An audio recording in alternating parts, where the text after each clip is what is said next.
নমস্কার, আমি মায়া কিচেন থেকে সকলকে শুভেচ্ছা জানাচ্ছি। তো দেখো, এখানে কুমড়ো, আলু, সজনার ডাঁটা। তো আমি একটু ভাপিয়ে নেব। তো আমি কুকারে দিয়ে দেবো।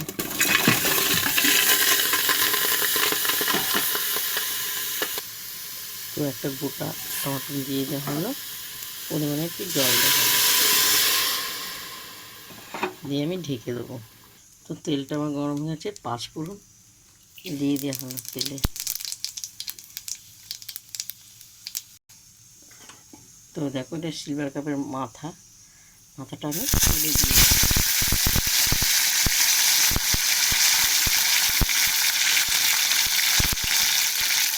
পরিমাণে নুন আর হলুদ দিয়ে দেওয়া হলো।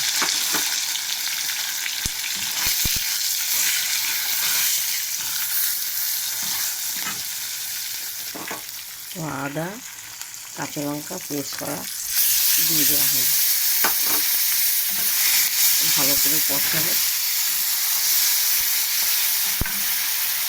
কুমড়ো, আলু, সজনার ডাঁটা, টমেটোটা সিদ্ধ হয়ে গেছে, একটু ভাপানো হয়েছে।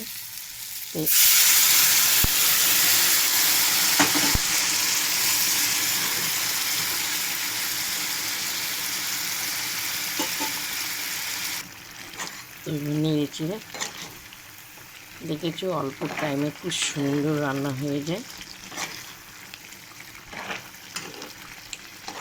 কারণ আমার গ্যাসও কম পড়ে অল্প টাইমে রান্না। তোমরা ভাবা কষিয়ে না, এটা খুব সুন্দর রান্নার রেসিপি হয়।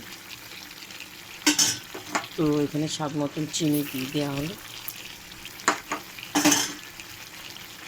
মাথাটাকে একটু ভেঙে দেবো। সিলভার কাপের মাথাটা খুব সুন্দর, মাথা দিয়ে কুমড়ো রান্না করলে অপূর্ব লাগে খেতে। যে কোনো মাথা দিয়ে তরকারি রান্না করলে ভালো লাগে খেতে।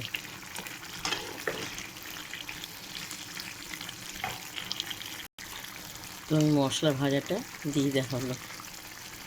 মশলা ভাজাটা খুব সুন্দর গন্ধ, সব তরকারিতে দিলে ভালো লাগে খেতে। জিরে, ধনে, তেজপাতা ভেজে মশলাটা পেস্ট করা হয়। তো আমার এই তরকারিটা হয়ে গেছে।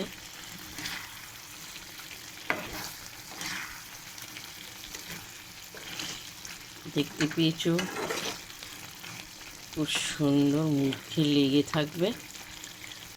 প্রথম থেকে লাস্ট সিলভার কাপের মাথা দিয়ে, কুমড়ো দিয়ে, আলু দিয়ে, সজনা ডাঁটা দিয়ে রান্নার রেসিপিটা দেখিয়েছি। তো তোমাদের যদি ভালো লাগে আমাকে লাইক দিও, শেয়ার করো, কমেন্ট করে জানাও। তো এইভাবে তোমরা অল্প গ্যাস পড়বে, অল্প টাইমে তোমাদের খুব সুন্দর রান্না হয়ে যাবে। তো চলো এবার খেতে বসবো।